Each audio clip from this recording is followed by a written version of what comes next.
सावधानी रखिएगा। भगवान के एक नित्य पार्षद हैं और उन पार्षद का नाम है श्री विश्वक्सेन जी महाराज, जो ठाकुर जी के नित्य पार्षद भी हैं और ठाकुर जी जैसे ही हैं। श्री विश्वक्सेन जी, विश्वक्सेन जी महाराज पृथ्वी पर सटकोप स्वामी जी के रूप में प्रकट हुए, जो कि श्री वैष्णव परंपरा के प्रथम आचार्य हैं, श्री सटकोप स्वामी जी महाराज।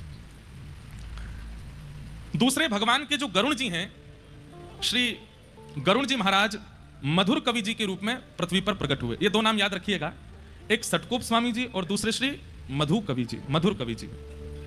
तो भगवान के जो गरुण जी हैं वे मधुर कवि जी के रूप में प्रकट हुए और श्री विश्वक्सेन जी महाराज वो सटकोप जी के रूप में प्रकट हुए।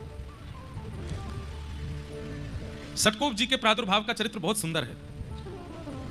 सबसे आश्चर्यजनक बात यह है कि आपका पृथ्वी पर आगमन कब हुआ था? जब ठाकुर जी को यहां से लीला प्रस्थान किए। लो, ठाकुर जी प्रसन्न हो रहे हैं कि हमारे प्रियजनों के चरित्र गाए जा रहे हैं। बहुत ध्यान से सुनिएगा, बहुत सावधानी से सुनिएगा। दक्षिण भारत में अधिकतर हमारी संप्रदाय विस्तृत है, उत्तर भारत में इतनी विस्तृत नहीं है। उसके पीछे भी कारण है कि हमारे श्री वैष्णव संप्रदाय के अधिकतर ग्रंथ या तो तमिल भाषा में हैं या फिर प्योर संस्कृत में हैं। हिंदी काव्य में उनका इतना अनुबंध नहीं है, इसलिए उत्तर भारत में श्री वैष्णव परंपरा इतनी विस्तृत नहीं है, पर फिर भी बहुत विस्तृत है। दक्षिण भारत में जाएंगे तो वहां अन्य संप्रदाय आपको दिखेंगे ही नहीं। वहां हर जगह मंदिर में आपको लाल श्री तिलक दिखेगा, श्वेत ऐसे तिलक दिखेगा, अधिकतर यही संप्रदाय का स्वरूप आपको दिखेगा। और श्रीमद् भागवत जी भी इस बात की पुष्टि करती है कि भक्ति का प्रादुर्भाव दक्षिण में होता है। उत्पन्ना द्रविड़ेशाहम वृद्धिम कर्नाटके गताम क्वचित क्वचिन महाराष्ट्रे गुर्जरे जीर्णताम गता। तो दक्षिण भारत में एक राजा हुए, उनका नाम था करिमारन। तो श्री करिमारन राजा जो थे, ये राम नाम में बड़ी निष्ठा थी इनकी, राम राम राम राम जपते ही रहते थे। इनकी पत्नी का नाम था रानी उड्डयनंगई, दक्षिण भारतीय नाम है उड्डयनंगई। तो करिमारन राजा और इनकी पत्नी रानी उड्डयनंगई, ये दोनों भगवत परायण भक्त थे। राजा दिन रात राम नाम के आश्रय में ही रहते थे, रानी अपने पति के आश्रित रहती थी। एक दिन दोनों राजा और रानी कहीं जा रहे थे मार्ग में, तभी आपको शंख चक्र गदा पद्मधारी श्रीमन नारायण भगवान का एक सुंदर मंदिर दिखाई दिया। बहुत सावधानी से सुनिएगा। बड़े हमने कहा ना, भागवत जी में इधर उधर देख लो तो कोई बात नहीं है, पर भक्तमाल जी का तो एक एक शब्द सुनिए, नहीं तो आपके चित्त से भाव जा सकता है। तो एक बार आप दोनों जा रहे थे, तभी आपने देखा कि एक मंदिर में सुंदर श्री विग्रह ठाकुर जी का विराजमान है, और उस विग्रह को देख करके रानी वहीं रुक गई। राजा तो दंडवत करने लगे, प्रणाम करने पर रानी के नेत्र खुले रह गए। ठाकुर जी का रूप लावण्य देख करके, रूप देख करके, स्वरूप देख करके रानी नेत्र झपकना भूल गई। राजा ने कहा, देवी क्या हुआ? रूप देखिए कितने सुंदर हैं ठाकुर जी। बोले कुछ मांग लो ठाकुर जी से। तो रानी ने क्या कहा? पुत्र देहु निज सरस ललाम, कि हे नाथ, आप तो परमात्मा हैं, हम आपको तो गोद में लेके घूम नहीं सकते, पर कृपा कीजिए कि आप जैसा ही पुत्र मुझे प्राप्त हो।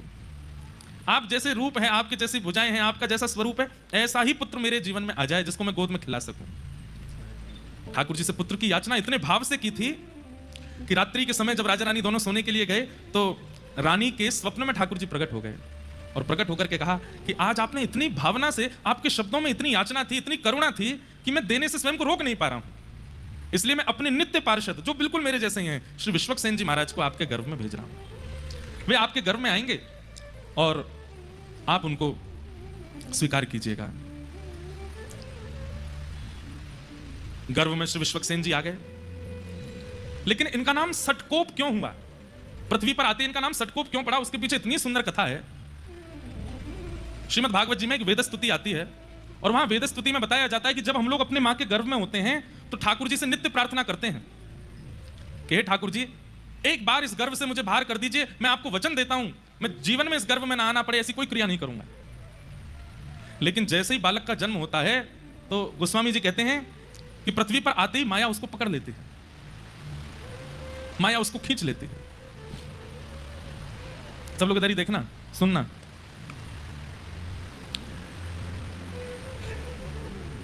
भूमि परत बा डाबर पानी, जनु जी वही माया लपटानी। जीव जब तक मातृ गर्भ में होता है वो परम भागवत होता है, ठाकुर जी से उसकी बातें होती हैं। श्रीमद् भागवत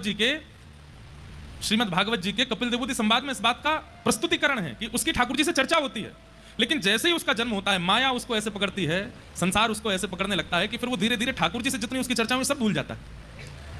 लेकिन विश्वक्सेन जी महाराज जी के साथ ऐसा नहीं हुआ। आपका जैसे ही जन्म हुआ तो जन्म लेने के अगले क्षण ही जैसे ही माया आपके ऊपर आक्रमण करने के लिए आई, तो एक तो होता है बालक रोता है, जन्म लेते ही रोता है, पर आपने रुदन ना करते हुए उस सठ माया के ऊपर कोप किया। बालक जन्म लेते गुस्सा करता है, वो जन्म लेते क्रोध किया और माया को सतर्क कर दिया कि सावधान हो जाओ, मुझ पर आक्रमण मत करना, मेरे पास मत आना, मेरे समीप आने की कोई जरूरत नहीं है। तभी इनका नाम पड़ गया सठ कोप। सठ माया के ऊपर जिन्होंने कोप किया, ऐसे श्री सठकोप जी महाराज, ये हमारे आचार्य चरण हुए। और भैया देखो, जल अगर आप पे गिर जाए ना, तो हम एक बात कहते हैं, कथा में ये इधर उधर की जो गतिविधि, प्राकृतिक गतिविधि होती है, ये इसलिए होती है ठाकुर जी आते हैं कथा में, तो वो ऐसे नहीं आते, ऐसे करके आते हैं, लाइट चली जाना, पंखा बंद हो जाना, वाह।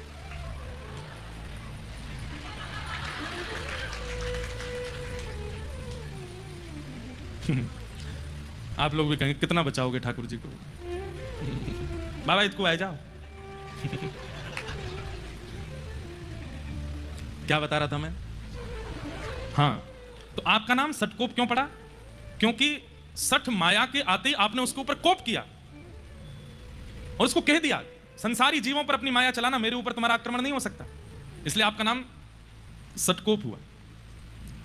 सठकोप जी का जन्म हुआ, पर जन्म लेते ही इन्होंने अपनी माता जी का दुग्धपान भी नहीं किया, 10 दिन तक दुग्धपान नहीं किया। और जब 10 दिन तक दुग्धपान नहीं किया तो माताजी पिताजी बड़े चिंतित हो गए, खूब चेष्टाएं की, खूब याचनाएं की, खूब नियम बनाने का प्रयास किया, लेकिन नहीं पिया दुग्ध। माता पिता ने सोचा कि शायद ये बालक जीवित नहीं है, कोई चेष्टा कर नहीं रहा है। तो श्री सठकोप जी को एक पास के मंदिर के एक इमली का वृक्ष था, वहीं नीचे लिटा करके माता पिता वहां से निकल गए। वो तो यही चाह रहे थे, माया में फंसने थोड़ी आए हैं, वो तो जीव उद्धार करने के लिए आए, हम लोगों के कल्याण के लिए आए हैं। इमली के वृक्ष के नीचे ही आप रहे। अब आप विचार करिए कितने दिन रहे होंगे वहां?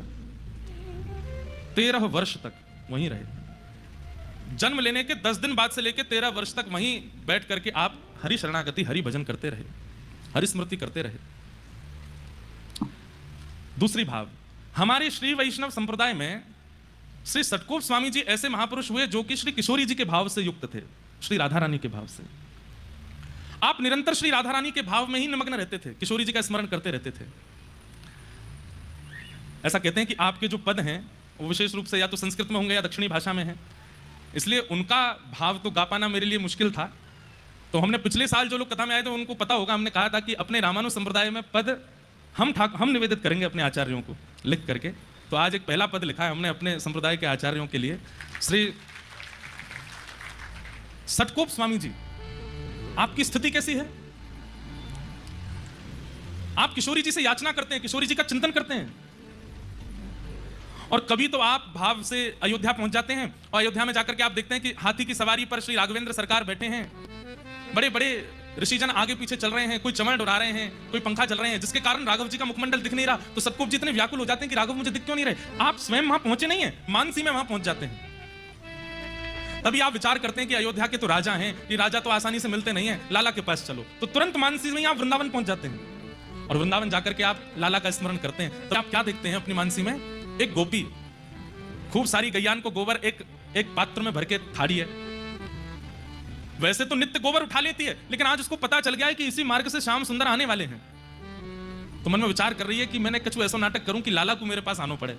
तो नीचे परात रखी है गोबर की और वहां में हाथ लगा करके, अरे ये तो बड़ा भारी है, मुझे तो उठा ही नहीं रहो, अरे कोई ने आए के या को उचवाए दो या को ने उठवाए दो। सठकोप स्वामी जी की मानसी में ये चिंतन होता है। इतने में ही दूर गैया चराते हुए आ रहे श्याम सुंदर, उनको देख करके तो वो गोपी और नाटक करती है, ऐसे उठाते उठाते गिर जाती है। अरे तो बड़ा भारी है, आज तो कोई मेरी मदद करे ही ना रहो, या को कौन उचवाएगो। इतने में ठाकुर जी आए, बोले मैं उचवाए दूं। तो गोपी तो है 80 वर्ष की और लाला है 5 वर्ष को, नेक्स्ट 100। ठाकुर जी कह रहे मैं उचवाए दूं। सठकोप स्वामी जी दूर खड़े खड़े देख रहे हैं और तभी गोपी के हाँ लाला उचवाए दे। तो ठाकुर जी भुजा लगा करके उसमें प्रयास कर रहे हैं उठवाने का, और गोपी से तो उठता बनता है, वो तो जानबूझ के नाटक कर रही है। तो जैसे ठाकुर जी ने हाथ लगाया तो गोपी ऐसे उठाने लगी। इतने में ठाकुर जी मन में विचार किए, मैंने तो जोर ही ना लगाया, भी उठ कैसे गए हो। ठाकुर जी समझ गए, बोले ओहो जो गोपी नाटक कर रही है मेरे आगे। सो ठाकुर जी ऐसे करते करते, अब वो गोपी देख रही है ठाकुर जी की और उचा रही है गोबर का भाव, दूर खड़े सठकोप स्वामी जी मानसी में दर्शन कर रहे हैं।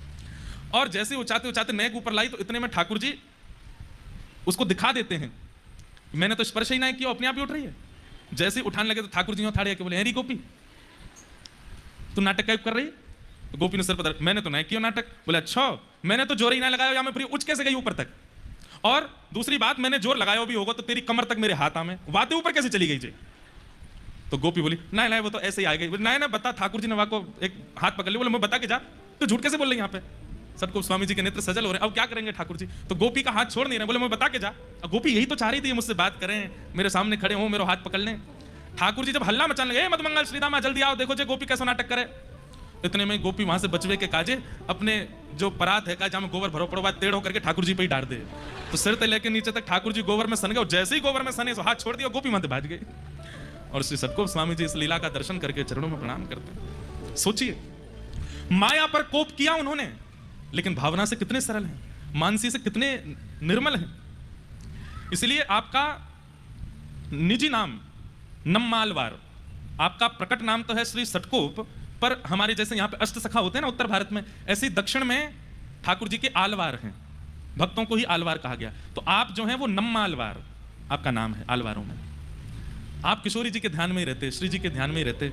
एक बार की बात है कि उखल बंधन लीला जो भागवत जी में आती है ना, मैया ने लाला बांध दियो, आप कथा सुन रहे थे और कथा में जैसी उखल बंधन लीला सुनी, सुनते ही मूर्छित हो गए। किस बात से मूर्छित हो गए? बोले मैया लाला से यूं कहेगी आज तो को रोटी नहीं मिलेगी, आज तो को मक्खन नहीं मिलेगा। तो मैया के इस कोप को ठाकुर जी कैसे ले रहे होंगे? ठाकुर जी कितने सरल हैं, कितने सहज हैं, कितने निर्मल, उन पर कोप कर रही है मैया। इस भावना को सोच करके आप वहीं मूर्छित हो गए कि मैया ने लाला उखल में क्यों बांध दिए, इतने कोमल से लाला क्यों बांध दिए। बंधुओं, 1 घंटा 1.5 घंटा 2 घंटा की मूर्छा तो समझ आती है, 6 महीने तक नहीं उठे, मूर्छित ही रहे। लोग उठा करके ले गए, जल का छिड़काव किया, क्या नहीं किया, लेकिन आपकी ध्यान समाधि भावना ऐसी, बस नेत्रों से अश्रु गिरते जा रहे हैं और मूर्छा अवस्था में 6 महीने तक। फिर 6 महीने बाद किशोरी जी ने ललिता जी से आज्ञा की कि आप जाओ, और श्री ललिता जी आई और उन्होंने आकर के श्री सटकोप स्वामी जी को पुनः चेतना कराई। ऐसे हमारे रामानुज संप्रदाय के श्री सटकोप स्वामी जी महाराज। तो ये जब मैं कथा पढ़ रहा था तो मेरे मन में आई कि एक पद आज सबसे पहले हमारे आचार्य चरणों के लिए गा दें। हम तो ब्रजवासी हैं, और ब्रजवासी बिना पदन के तो रहे ना, आप सबन को पता है। तो मन में भाव आया कि एक पद हिंदी भाषा में अपने आचार्य चरण को प्रस्तुत कर देते हैं। करी हूं कृपा कब श्यामा मुँह पे, करी हूं कृपा कब श्यामा मुँह पे।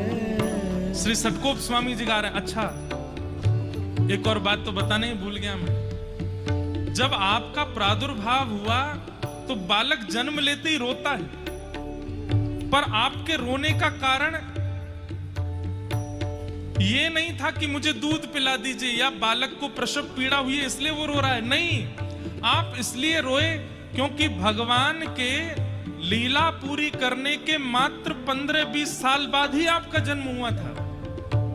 श्री कृष्ण धरा धरती से लीला पूरी करके चले गए और ठाकुर जी के जाति कलयुग प्रारंभ हुआ, और कलयुग के प्रारंभ होने के 15-20 साल के अंतराल में ही आपका जन्म हुआ है। तो आप इसलिए रोए कि मेरा जन्म इतने साल पहले क्यों नहीं हुआ, जब ठाकुर जी पृथ्वी पर थे तब मैं क्यों नहीं आया, ये मेरा दुर्भाग्य कि मैं आज क्यों आया हूं, ये इतना समय क्यों लगा मुझे आने में। तो आचार्य चरण का भाव है और उन्होंने ही चित्त में दिया है। सब लोग गाइएगा, करी हूं कृपा कब श्यामा मुँह पे, करी हूं कृपा कब श्यामा मुँह पे, करी हूं कृपा कब श्यामा मुँह पे, करी हूं कृपा कब श्यामा मुँह पे। जैसी कृपा ललिता पर कीनी, जैसी कृपा ललिता पर कीनी, जैसी कृपा ललिता पर कीनी,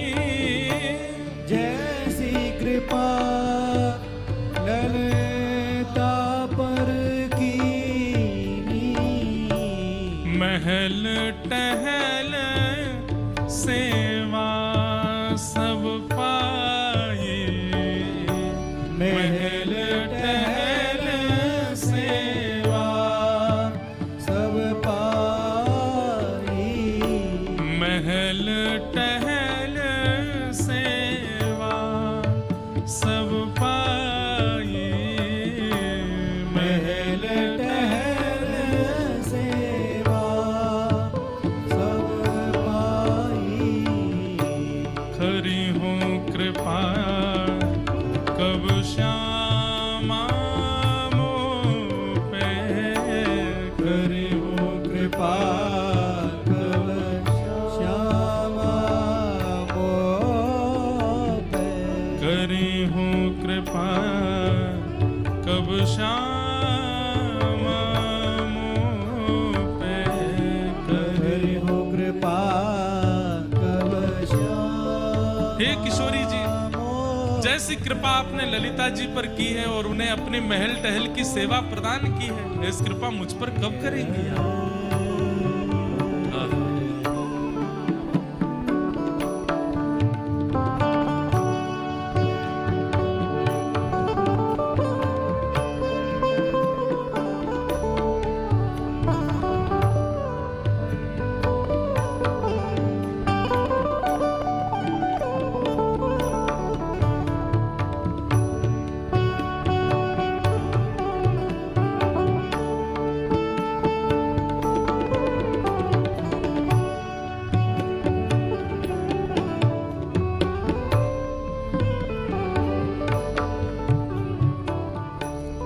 जैसी कृपा विशाखा सो करी, जैसी कृपा विशाखा सो करी, जैसी कृपा विशाखा सो करी, जैसी कृपा विशाखा सो करी, निज सेवा सब पानी, निज सेवा सब पानी पानी। ललिता जी प्रधान सखी हैं किशोरी जी की, लेकिन श्री विशाखा जी प्रधान नहीं है। फिर भी किशोरी जी अगर कह दें मुझे वहां जानो है तो ललिता जी कहेंगी जी श्री जी। किशोरी जी कह दें मुझ को वहां बैठना तो ललिता जी कहेंगी ठीक है श्री जी। लेकिन अगर किशोरी जी कहीं जा रही हैं और विशाखा जी कहते नहीं जाना तो किशोरी जी जा नहीं सकती हैं। विशाखा जी का इतना अधिकार है।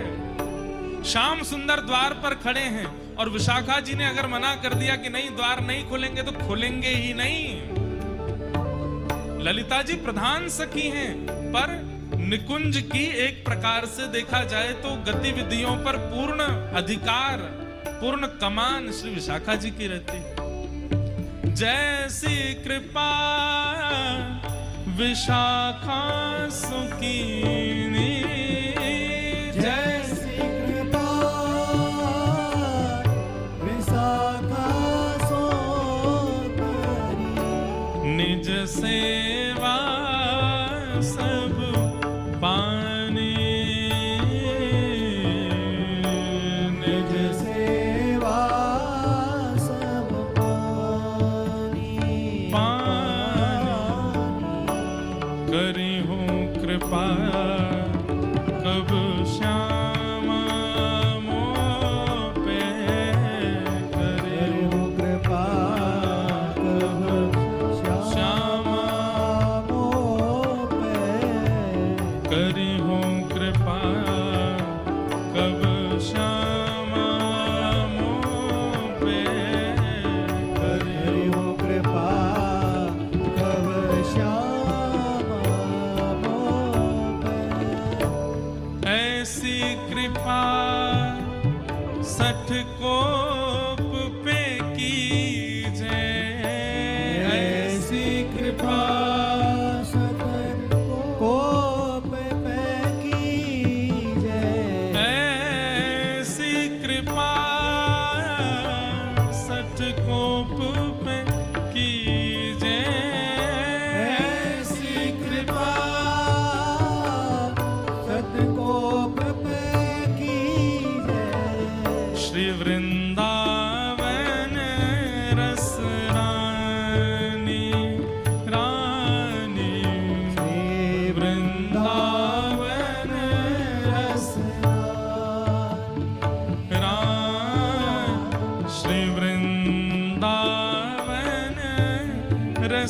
रानी रानी वृंदावन रस रानी रानी करी हो कृपा कब श्यामा मोह पे करी हो कृपा कब श्यामा मोह पे करी हो कृपा कब श्यामा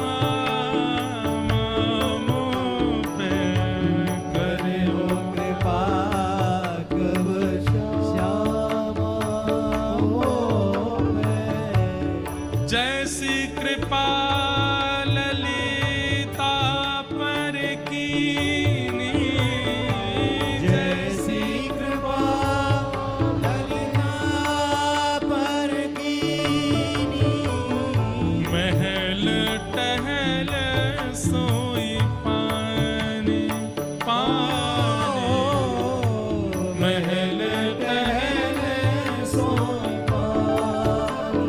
पानी करे हो कृपा कब श्यामा मोह पे करे हो कृपा कब श्यामा मोह पे करे हो कृपा कब श्यामा मोह पे हरि हो कृपा कब श्यामा मोह पे श्री सटकोप स्वामी जी महाराज की जय। आचार्य चरण ऐसे किशोरी जी का स्मरण करते हैं।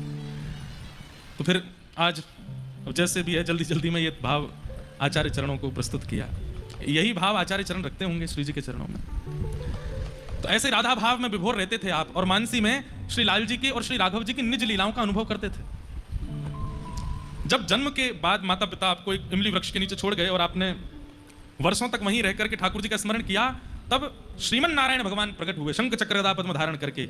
और हमारे श्री वैष्णव संप्रदाय में जो मूल मंत्र आपको गुरुदेव देते हैं, अष्टाक्षर मंत्र, जो 8 अक्षर का मंत्र आपके आचार्य गुरुजनों ने दिया होगा या जिन्होंने हमसे दीक्षा ली उनको प्राप्त हुआ होगा, ये प्रथम बार श्री ठाकुर जी ने सटकोप स्वामी जी को प्रदान किया। सुनने में वो 8 अक्षर लगते हैं और बड़ा सरल लगता है, ऐसा लगता है कि ये तो बड़ा सामान्य साधारण सा, पर नहीं है। एक एक अक्षर की व्युत्पत्ति और एक एक अक्षर का प्रभाव इतना अद्भुत है। अभी रामानुजाचार्य जी का प्रसंग शुरू होगा तब पता चलेगा कि उस मंत्र की विधि क्या है, उस मंत्र का रहस्य क्या है।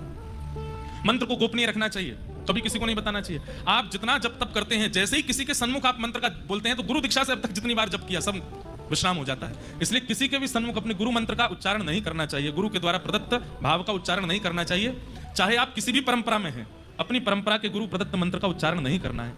सब चीज प्रकाशित कीजिए, पर कुछ चीजें छुपाई जाती हैं और वो छुपी हुई ही अच्छी होती हैं। अब लोग कहें कि नहीं इतना पेड़ खड़ा हो गया, इसकी जड़ निकालो, बाहर निकालो, हमें तो देखनी है जड़ कैसी है। जड़ निकालते ही पेड़ तो नीचे गिर जाएगा ना, पेड़ तो नष्ट हो जाएगा ना वो पुष्पित होगा ना वो फलित होगा। इसलिए जड़ तो गोपनीय ही अच्छी होती है। ऐसे ही बड़ी बड़ी इमारतें बनी हों, उसकी नींव तो गोपनीय अच्छी। कोई कहे मुझे नींव देखनी है कैसी है, उसके लिए तो धराशायी करना पड़ेगा ना 12 मंजिल को। ठीक वैसे ही आपकी भक्ति की स्थिति जितनी आगे बढ़ती जाएगी वो तभी बढ़ेगी जब आप अपने गुरु मंत्र रहस्य को गोपनीय रखोगे।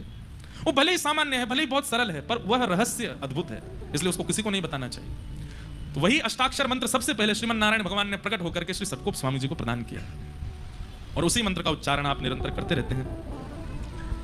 जिनके बारे में हम सुन रहे थे, श्री गरुण जी महाराज, आप मधुर कवि के रूप में जन्मे और एक दिन आप अयोध्या यात्रा कर रहे थे तो आप आकाश की ओर देखा कि दक्षिण से एक दिव्य प्रकाश दिखाई दे रहा है। तो आप प्रकाश के पीछे पीछे चलते चलते उत्तर से दक्षिण में आ गए और दक्षिण में कहां पहुंचे, जहां श्री सटकोप स्वामी जी बैठे थे। तब मधुर कवि जी ने आकर के इनके ध्यान को खोलने के लिए खूब ताली भी बजाई, आवाज करी, लेकिन इनका ध्यान नहीं खुला। तब इन्होंने उनके कान के समीप जाकर के कहा कि मेरे मन की हृदय की अत्यंत वृहद जिज्ञासा है, कृपा कर उसको पूर्ण कीजिए। इतने भाव से आपने पूछा कि सटकोप स्वामी जी के मन में आया अगर इसकी हृदय के प्रश्नों के उत्तर नहीं दिए गए तो उद्धार कैसे होगा। तो आपने तुरंत वर्षों की समाधि खोल करके उनको सन्मुख बैठाया, बोले क्या प्रश्न है, प्रश्न पूछो। तब उन्होंने 5 प्रश्न पूछे। प्रश्न कितने सुंदर हैं, सुनिए। पहला प्रश्न, मैं कौन हूं? मेरा नाम चाहे जो हो, मैं चाहे जहां जन्मा हूं, लेकिन वास्तविकता में ये मैं हूं कौन? पहला प्रश्न। कौन पूछ रहे हैं? मधुर कवि जी पूछ रहे हैं सटकोप स्वामी जी से। दूसरा प्रश्न आपने पूछा ईश्वर कौन है? पहला मैं कौन हूं, दूसरा ईश्वर कौन है। और तीसरा प्रश्न आपने किया ईश्वर से मिलने का उपाय क्या है, उस परमात्मा से मिलने की विधि क्या है, उपाय क्या है, कृपा करिए बताओ। और चौथा प्रश्न क्या कहा, भगवत मिलन में बाधा कौन बनता है, ठाकुर जी से मिलने में बाधा क्या है। और पांचवा और अंतिम प्रश्न पूछा, ठाकुर जी से मिल जाने का फल क्या है। अगर ठाकुर जी से मिल गए, ठाकुर जी हमको मिल गए, तो उसका फल क्या है। ये 5 प्रश्न आपने किए। चरित्र हम पढ़ रहे थे भक्तमाल जी में, तो उसमें वर्णन आता है कि श्री सतकोप स्वामी जी ने इनका उत्तर देने के लिए 1000 श्लोक बोले और 1000 श्लोकों में उत्तर दिया। उसको सहस्त्र गीत कहते हैं। दक्षिण भारत में वह ग्रंथ भी है और वहां लोग उसका अवलोकन करते हैं। वहां पर विस्तार रूप से उन्होंने जो प्रवचन किया 1000 श्लोकों में, वही सहस्त्र गीत बन गया। और उसको सुनकर के श्री मधु कविराज आनंदित हो गए। ठाकुर जी का अनुभव उनको हुआ। 35 वर्ष की आयु तक मात्र आप धरा धरती पर विराजे बस, और 35 वर्ष के पश्चात आपने श्री ठाकुर जी के धाम को स्वीकार किया। बोलो सतकोप स्वामी जी महाराज की। ये रामानुज संप्रदाय बाद में बोलने लगे। पहले संप्रदाय का नाम श्री संप्रदाय है। क्या नाम है, श्री संप्रदाय। और श्री संप्रदाय के प्रथम आचार्य श्री सतकोप स्वामी जी हुए। तत्पश्चात इसी परंपरा में फिर आगे चल करके श्री यामुनाचार्य जी हुए। कौन?